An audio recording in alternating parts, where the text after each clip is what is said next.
So our next speaker is Bhante Kusala. Bhante Kusala is going to speak on the life of Dharmapala Anagarika. Dharmapala Anagarika is basically, he comes from Sri Lanka, but he has worked in India. He established a organization called the Mahabodhi Society, like before even before Ambedkar, and he is also he has worked for a revival of Buddhism even before Ambedkar. He has worked mostly in southern part of India, including Tamils, to embrace Buddhism and propagated Dhamma in India even before Ambedkar. So we have a speaker, Bhante Kusala. He's going to talk today. Bhante Kusala was born in Sri Lanka, 1987. He entered the monastic life at the age of 16 in 2004 at Sri Gagangiri Vihara in South Sri Lanka.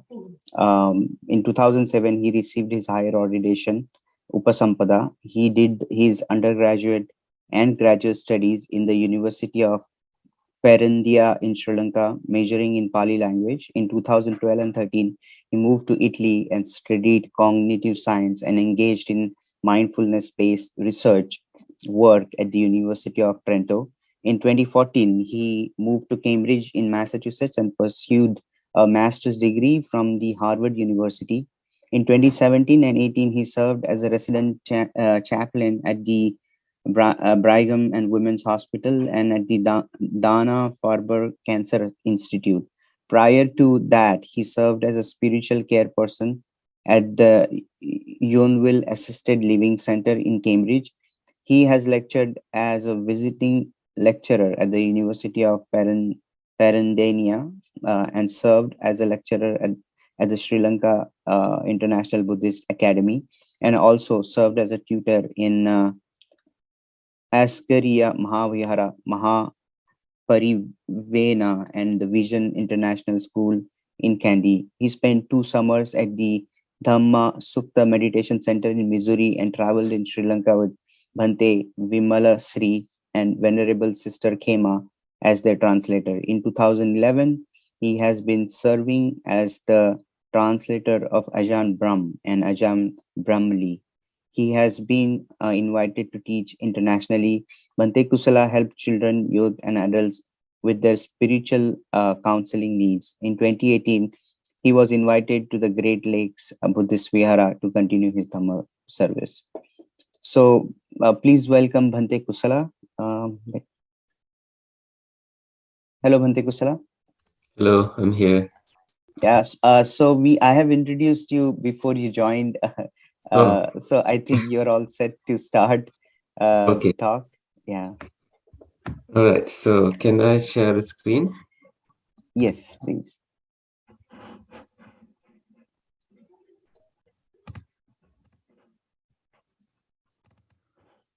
Sorry to keep you all waiting.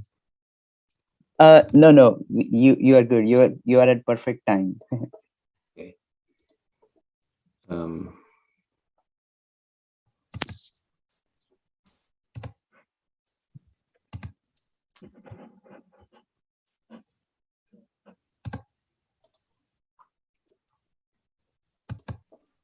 Perfect. So today I'm invited to speak about Anagarika Dharmapala. He inspired us in my childhood.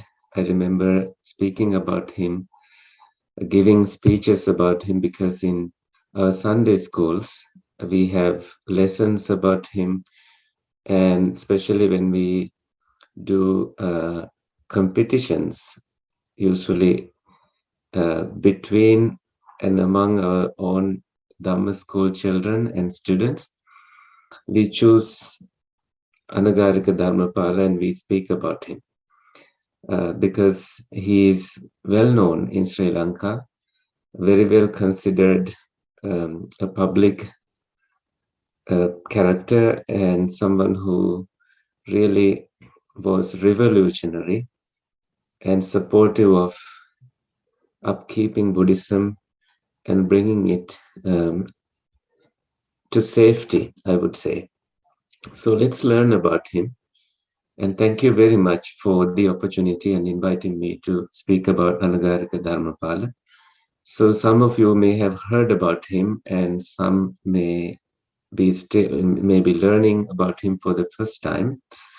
But as you will learn today, he is important not only for Sri Lankans but also for people in India, Buddhists in India, and he is also important for the Buddhists in the world.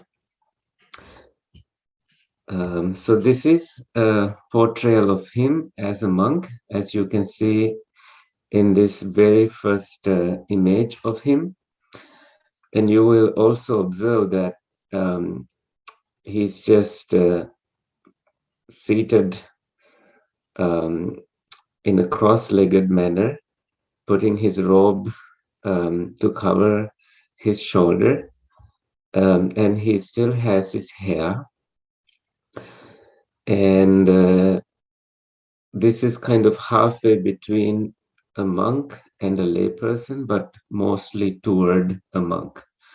He lived a celibate life in his life, and I will explain what led him to do that, and the decision for him to remain this way, and how he thought about himself and his career as a monk as well as a layperson. So he was not a monk until he was an elderly person. He was in his late 60s when he decided to become a monk. Until then, he lived an Anagarika life, a celibate life. And I will explain the meaning of his name in a different slide. So we will be learning about his bio, his works, and present. Okay, so he was born on 17th of September 1864 in Hittatia, Matara. So I'm not from Hittatia, but my hometown is Matara. So I know this area very well. This is like a town area in Sri Lanka. At that time, Sri Lanka was called Ceylon. And he died on April 29th, 1933, aged 68.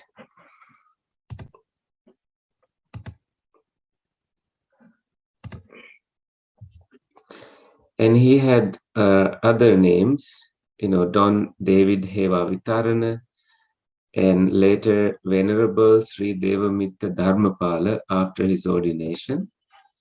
So he's best known as a major reformer and revivalist of Sinhala Buddhism and a leading figure in the Sri Lankan independence movement against the British rule.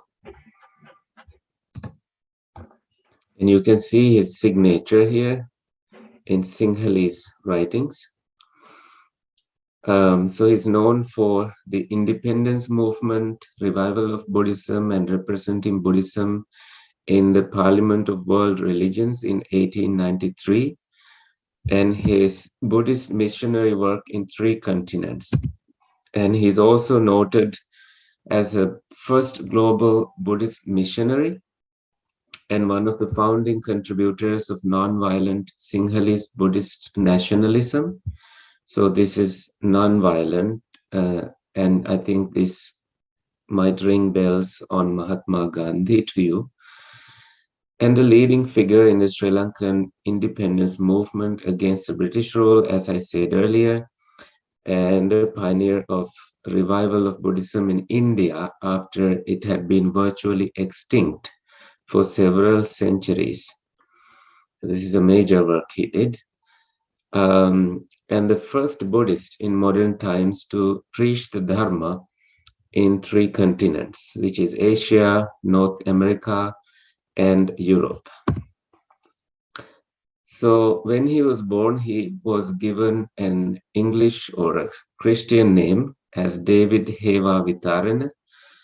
And his father was H. Don Carolis, and he was a wealthy founder of a furniture manufacturing business. They were among the richest merchants of Ceylon at the time. His mother was Mallika Heva Vitarana, and Mallika is that famous queen in Buddhist literature. And the family was obviously Sinhalese origin. His younger brothers were Charles Alvis Heva Vitarana and Edmund Heva Vitarana. So Don David Heva Vitarana attended Christian College in Kotte, this is Colombo area, and St. Benedict's College, Kotahena, and St. Thomas College, and also Colombo Academy, which later became Royal College. So these are still there in Sri Lanka. These schools exist, and they are still a few of the best schools in Sri Lanka. So this is the background. When he was born, the country had been under British control for many years. And that means that Christianity had replaced Buddhism, especially in coastal areas in the country. And people who adhered to Buddhism, whoever wanted to practice Buddhism, had to do so in disguise. Even monks had to choose white clothes to remain disguised. And if they wore robes in a certain period, there were death threats against these monks, and also temples were being destroyed, libraries were being burned, and the Bible being presented in Pali language. And I have seen that Pali Bible in University of Peradeniya, a library in Sri Lanka, where I did undergraduate studies. So there was pressure among people, and there was a need for someone to represent these people, someone to give a voice. And especially when you come from a wealthy family, you have some influence over the society, and especially when you have good education, it also helps. And when you have English education, it helps even more. So in the background, like when Anagarika Dharmapala was doing his studies and approaching his youth, Sinhalese culture was largely lost as a result of 300 years of foreign occupation in the country. Dutch, Portuguese, and British were in the Sri Lankan lands, and they were even controlling Sri Lanka. The most of the middle and upper middle class population, especially in the coastal areas, had taken Christian names, including his own family. And even David was sent to missionary schools for primary and secondary education because it was a practice at the time. So these schools I mentioned earlier, like St. Benedict Anglican School, and then later St. Thomas Collegiate School, Christian values were emphasized in these schools, and the church attendance and Christian religion's instructions were required. Throughout his education, however, Heva Vitarna did not lose his belief in Buddhism, which is his ancestral faith. He became influenced by most well-known Buddhist leaders at the time. These were monks like Venerable Hikkaduwe Sri Sumangala Thera, and also Migittuwatte Sri Gunananda Thera. These are public figures in Sri Lanka, great orators, and there were debates they won against the Christians, and these debates have been publicized, and there was a lot of winning moments in these debates, and Dharmapala was inspired by these monks. Heva Vitarana found that he much preferred these monks' simple lifestyle over those of missionary teachers for whom he had little respect. After witnessing a riot that broke out after Christians attacked a peaceful Buddhist procession, Heva Vitarana became disgusted with the hypocrisy, the claiming of beliefs one does not actually hold or follow. These he thought were hypocrites, that they preach about non-violence and peace, but these Christians attacked the peaceful Buddhist procession. So they were, just in Sri Lanka. You can see processions out of respect to the Buddha. People come to a temple and they do a parade, across the village, and then return to the temple. And usually there will be donations, and there will be elephants walking peacefully, and there will be religious symbols being carried out by children, and there will be dancers, there will be drumming, and this is a long procession, and the whole road is occupied with them. And these may have also included some voices against Christians.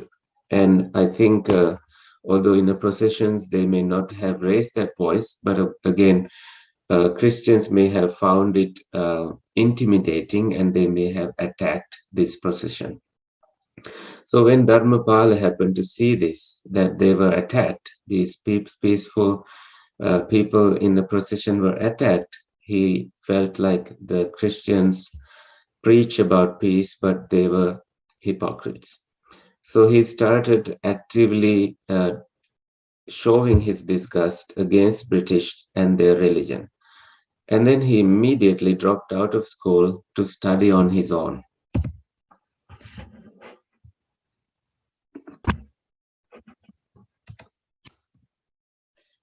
So he also got foreign influence, especially from the Theosophical Society. Sri Lanka received a pair of interesting guests. One of these is Helena Blavatsky. She lived from 1831 to 1891. She also is the founder of the Theosophical Society, a mystical, religious, and philosophical movement that combines Buddhist and Hindu beliefs. This society really aimed to helping Western audience to investigate the universe and humanity's place in it by becoming closer to the divine. So Blavatsky was accompanied by the society's co-founder, Henry Steele Olcott, 1832 to 1907. The two had come to Ceylon to learn more about Buddhist principles. So they were both very sympathetic to what they understood of Buddhism. So they were getting closer to Buddhism at the time. And in 1880, they arrived in Ceylon, declared themselves to be Buddhists, and publicly took the refuges and precepts from a prominent Sinhalese bhikkhu. So this Sri Lankan monk gave 3 refuges and 5 precepts to Henry Steele Olcott and Blavatsky. This was done publicly, and you can imagine when white-skinned people have come to Sri Lanka and taking 5 precepts and 3 refuges. This is like pricking on the eyes of the Christians. And they didn't want that to happen, because mostly they were trying to convert the already previously Buddhist Sri Lankans into stronger Christian beliefs. But now things are different. Foreign missionaries coming to Sri Lanka and adapting to Buddhism, converting to Buddhism, was really attracted public eye. So soon after their arrival, they began studying with monks, bhikkhus. Especially these ordained monks declared these people as Buddhists publicly, And after Dharmapala dropped out of school, he met Blavatsky and Olcott, and he joined the Theosophical Society. He already had the Christian background, and he started kind of getting interested in what is taught in other faith traditions. You can see Dharmapala here. He is called Srimat Anagarika Dharmapala, even at the age of 29. Srimat is a title which is like His Excellence, His Excellent, or something like honorable, also something like elite. So these, of course, because he comes from a wealthy family. And here he's posing for an image. At the same time, he's kind of reading something. He's looking at something he wrote, probably. And he has a lot of hair in this image. And also the chair he is seated looks like one of these kind of elite type. So this was him at the age of 29 in 1893. So what is the meaning of Anagarika? And what is the meaning of Dharmapala? So Dharmapala means protector of the Dharma. Anagarika, this is a Pali term. Of course, both these are Pali terms, Dharmapala and Anagarika. So Anagarika in Pali means homeless one. So, which means he has left his wealth and family and dedicated his life to close to living as a monk. So it is a midway status between monk and a lay person. As such, he took the 8 precepts that includes refraining from killing, stealing, sexual activity, wrong speech, intoxicating drinks and drugs, eating after a noonday meal, and also entertainments and fashionable attire and luxurious beds. He renounced all of them. For this, he took for lifetime. It's such a great dedication.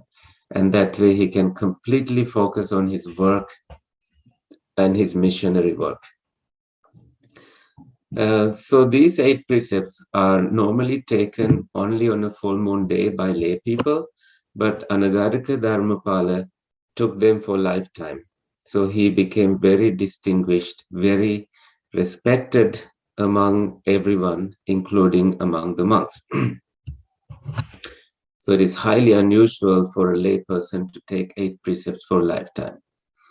And he was actually one of the first Anagarikas, if not the first, that we see is a celibate person, full-time worker for Buddhism in modern times. And he's also considered a Bodhisattva. So when he took a vow of celibacy at the age of 8, that was really, in his younger days, he remained faithful to it all his life. So it shows that he's very much disciplined since childhood.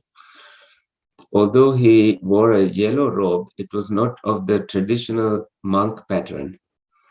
He did not shave his head. He felt that observance of all the monastic rules would get in the way of his work, especially as he flew around the world. So neither the title nor the office became popular, but in this role, he was the model for lay activism in modernist Buddhism. He is considered a Bodhisattva in Sri Lanka because of his ideal character and the way he gave speeches and his purity in conduct. So his trip to Bodhgaya was inspired by an 1885 visit there by Sir Edwin Arnold, the author of The Light of Asia, who soon started advocating for the renovation of the site and its return to Buddhist care, because it was under some other rule, some other non-Buddhist person. So Arnold was directed towards this endeavor by Valigama Sri Sumangala Thera, one of the monks in Sri Lanka. Uh, so at the invitation of Paul Carus, this Arnold returned to the US in 1896 and again in 1902, 1904, where he traveled and taught widely. So saving Bodhgaya, in 1891, he paid his first visit to the holy places of northern India and found them in a very neglected condition. Some of them were no more than ruins. The Mahabodhi temple at Bodhgaya had been restored by General Sir Alexander Cunningham, but there was no one maintaining it. And when Dharmapala arrived, he decided to look after it until Buddhist monks could take over. However, the temple belonged to a Hindu abbot, and there ensued a long legal battle with Dharmapala, finally lost in 1906 and owned by Buddhists now.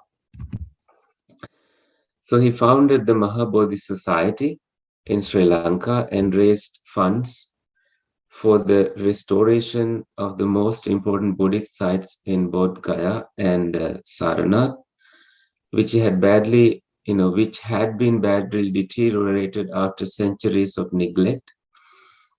And then Dharmapala also was a great writer, so he became the editor of the society's journal and became world famous as a Buddhist missionary who worked for the spread of the Buddhist Dharma in India, Europe, and America.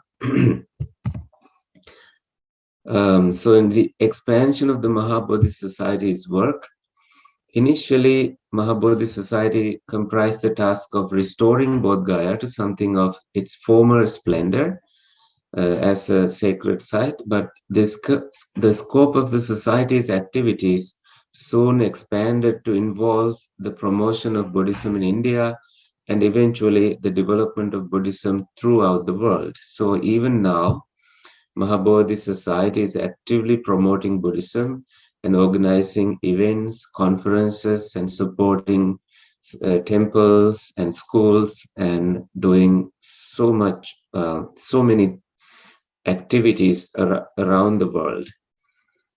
I myself remember giving a presentation in Mahabodhi Society on Abhidharma at the time, and they had a conference organized called Dharma and Dhamma.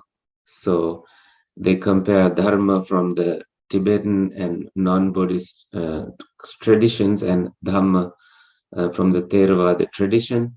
And there will be scholars presenting articles. And in those deep scholarly presentations, they talk about these Dhamma facts in depth. And that is, part of the work that Mahabodhi Society is still doing. But again, Dharmapala broke with Olcott at some point, and here's the reason why. Eventually broke with Olcott and the Theosophists because Olcott stands on universal religion. So one of the important factors in his rejection of the Theosophy centered on this issue of universalism. The price of Buddhism being assimilated into a non-Buddhist model of truth was even ultimately too high for him. So Dharmapala stated that Theosophy was only consolidating Krishna worship. So to say that all religions have a common foundation only shows the ignorance of the speaker. So Dharma alone is supreme to the Buddhist. So, let me explain this. For Dharmapala, when he compared Buddhism with whatever else, like Theosophy, Unitarian Universalism, Christianity, Hinduism, he did not want Buddhism in the same place.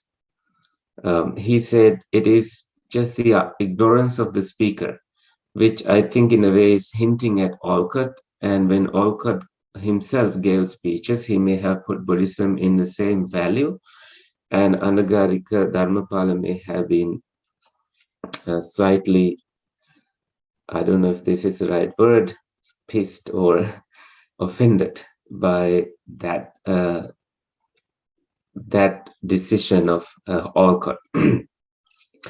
So Dharmapala then said, Dharma, Buddhism alone is supreme to the Buddhist. So his passing away happened in 1933, and at that point he was ordained as a monk and died at Saranath in December of that year, so at the age of 68. So this is a statue of Anagarika Dharmapala in Saranath. And if you happen to visit Saranath, you can offer some flowers and show your gratitude and transfer merits to him for a happy home in samsara. So when he became very famous, you can see that he represented the Parliament of World Religions, which is a major event in the history of religion. And from left to right, you see in this image Virchard Gandhi, and on his left side, Anagarika Dharmapala and Swami Vivekananda, and then G. Bonnet Mori. So his famous writing called The World's Debt to the Buddha in 1893 was read to a crowded session of the Parliament of World Religions in Chicago on 18th of September 1893.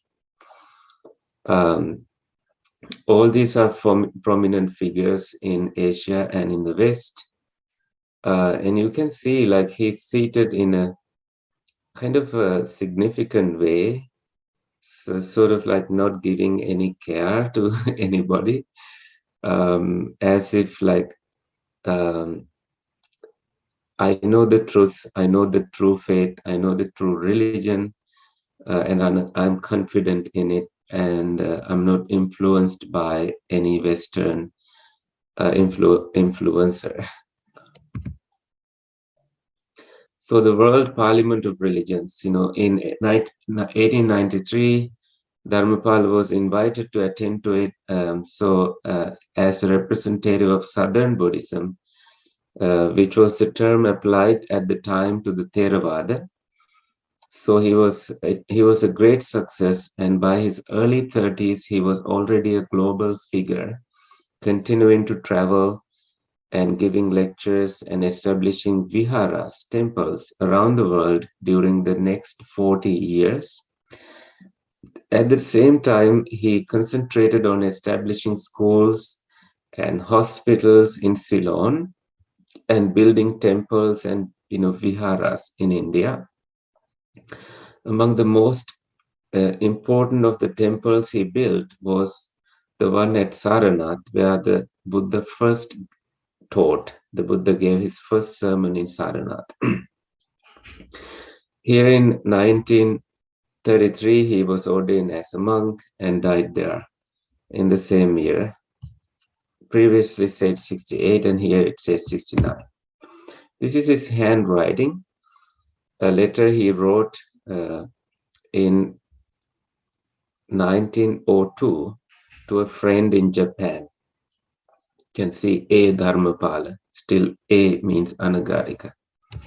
And also right above 1902, you can see 2046 or something. This is the Buddha era that they calculated and wrote. They wanted the Buddha Varsha, Buddha era written in those letters, and this is still a practice in most of Buddhist writings.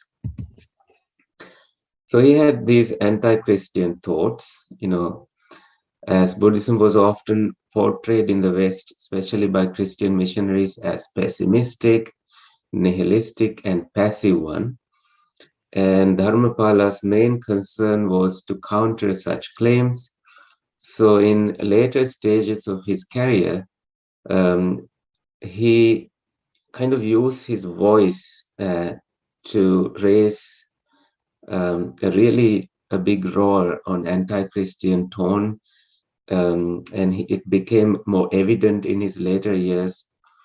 So he should be understood in the British colonization of Ceylon and in the presence of British missionaries, and how he was kind of the main figure who gave a voice to the suppressed Buddhists.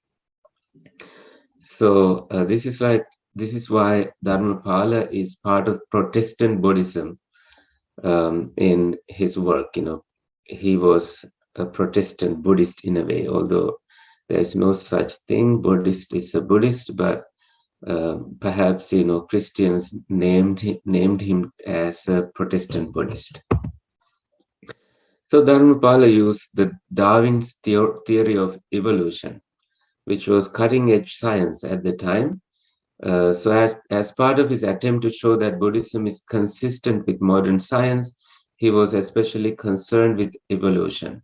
He said, you see, even science proves that there's evolution and that this world is not created by a creator God. So in this way, he was able to approach to many hearts across the world.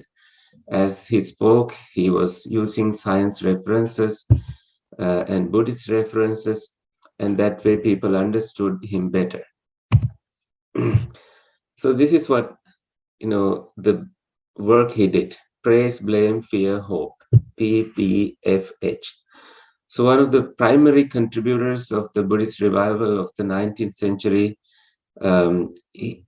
this is how he did it, this praise for Buddhism and Sinhalese culture, blame on the British imperialists, those who worked for them, including Christians, fear that Buddhism in Sri Lanka was threatened with extinction, and hope for a rejuvenated Sinhalese Buddhist ascendancy. And in his public speech, this is actually the words he used. This bright, beautiful island was made into a paradise by the Aryan Sinhalese before its destruction was brought about by the barbaric Vandals. Its people did not know irreligion, Christianity, and polytheism, which is Hinduism, and are responsible for the vulgar practices of killing animals, stealing, licentiousness, lying, and drunkenness. The ancient, historic, refined people under the diabolism of vicious paganism introduced by the British administrators are now declining slowly away. At present, his birthday anniversary is celebrated every year with lectures and cultural programs in many Buddhist and Pali educational institutions in Sri Lanka and in India. And his legacy, you can see a stamp of him from 2014. India and Sri Lanka issued postage stamps to mark the 150th birthday anniversary of Dharmapala. In Colombo, a road has been named in his honor as Anagarika Dharmapala Mavata. Mavata means street. The biographical film Anagarika Dharmapala Srimatano on life history of Dharmapala was released in 2014, where Palita Silva played the role. And these are great sayings of Anagarika Dharmapala. Let me be reborn. I would like to be born again 25 times to spread Lord Buddha's Dharma. Exert yourself to realize the unconditioned, infinite, eternal happiness of Nirvana in full consciousness in this life on this earth. Buddhism is a kind of spiritual athleticism. It teaches you the way to develop your spiritual muscles and to strengthen your spiritual tendons. If another does your work, where is the glory of your effort? So that is all for from me today. And now the stage is open for questions. Thank you, Bhante. Bhanteji, it was such a wonderful talk and so much information about Bhante Anagarika. So before I say anything, I just want to announce that we just have 9:30. It's 11:36. We just have 9 minutes to for question and answer because, as you already know, Buddhist monks, they take their meal once a day, and that has to be before noon. So we have to let go Bhante Kusala at 11:45. So we will have minimum questions today. I would like to ask a simple question, Bhante. So I know you talked about the 1893 World Religious Fellow, that the conference that happened in Chicago, and I also saw that Swami Vivekananda was also present in that conference. But I heard a story that um, Swami Vivekananda got an invitation because of Anagarika Dharmapala. So how true Really? that story is? I'm not sure. This is the first time hearing that, Oh, okay, honestly. because I read something online, so I just don't know. I don't have like exact resource or anything. So. We did discuss about Swami Vivekananda in one of our Harvard classes, actually, and even there, because there is, we were reading a book in that there was detailed, story about the Parliament of World Religions in Chicago, and the shy demeanor of Swami Vivekananda at the time, and how he became world famous kind of immediately after. He was India famous, but not world famous, right? And but maybe this may have some truth. Of course, Dharmapala, since he had lived in India for a long time, he must have really, and because of Olcott and Blavatsky, he may have come across Vivekananda even before they met in Chicago. So it's highly likely that they knew each other. But the invitation to Parliament of World Religions, I'm not sure. No, I think what I Maybe, heard, like, sorry, go ahead. maybe like of course, when they organized it, they may have asked, each other, who should we invite from India, Then the reference may have been given that way. Thank you, Bantiji. Thank you very much. So we have one question from Sathinath. Please go ahead. Mm-hmm. Yeah, first of all, Namo Buddhaya and Jai Bhim. I'm a little unaware of Buddhist history in Sri Lanka.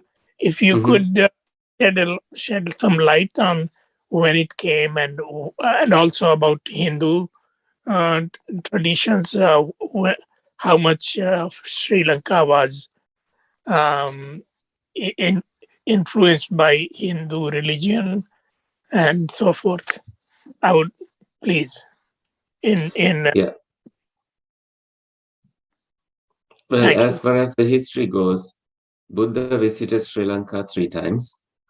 And again, King Ashoka, the Emperor Ashoka, sent his son to Sri Lanka, the Arahant Mahinda, and his daughter, Sanghamita Bhikkhuni, to Sri Lanka with the sapling of the Bodhi tree. And they did huge promotion of Buddhism. They were influential because they were Arahants, and they converted the king, and the queen also became ordained.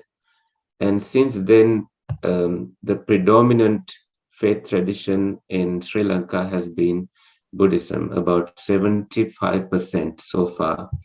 And this is a huge majority in Sri Lanka are Buddhist. Hindu influence has been there since the beginning. And even now, when I grew up with statues. There's Buddha kind of in the top position, and then little lower, you find gods and goddesses, these statues of Vishnu, Shiva, and all of them that my father also offered flowers and lamps to. So they did not have a big establishment in Sri Lanka, but the elements of their existence still there. And in Tamil regions, they follow these little shrines and gods and goddesses. And so it's about, I would say, some 8%, percent people following Hindu tradition. And there are also Hindu temples across the country, mainly in northern and eastern parts of the country, because of their close proximity to India. Just one more. Has caste system made its way into Buddhist thinking? Unfortunately, yes. But again, those who are aware of the Buddha's actual teachings really don't promote any caste practice. They don't accept it, they renounce it. But I need to speak the truth here, that even when monks are given ordination, sometimes they check which caste you belong to. And sometimes they don't admit you because you belong to a certain caste. And this is totally against my understanding of Buddhism. And I would not promote it. And again, there is caste system also in Sri Lanka, but not as strong as in India. People don't fight or destroy others because of the caste. Thank you very much. Welcome. So we just have 3 minutes. Pankaj, please go ahead. You can ask your question within 3 minutes. We have to wind up. Thank you. Vandami Bhante. Vandami Bhante, this is Sheetal Meshram from Denver, Colorado. Bhante, thank you very much for highlighting the importance of Anagarika Dharmapala in spreading Buddhism. My question, Bhante, is you mentioned about, and I've also heard previously that Anagarika Dharmapala has been titled as a Bodhisattva. So was that during his lifetime that was given, or who gave it to him, like it's a title, or is after his death that was given? Bhante? That I'm not sure. I think there is a tendency of people in Sri Lanka, even now, to name someone a bodhisattva, although that same person would not admit it themselves, especially when they are celibate and also pure in conduct and are public figures. And but when I learned about him as a child, I did not learn about him as a bodhisattva. But in later writings, here and there, I would find that term about, kind of, this is like an adjective used to describe him. But we don't know how much of it he would have liked, or whether it was ever his goal to be a bodhisattva. But he had expressed interest in being born again and again to promote Buddhism. Sadhu, sadhu, sadhu, Bhante. I think we can stop here and let Bhante go. Thank you, Bhante, for joining today, and we hope to see you again in future for future Dharma talks. Yeah, of course. I know you have been part of this online Vihara before, and we will definitely love to have as a first speaker again.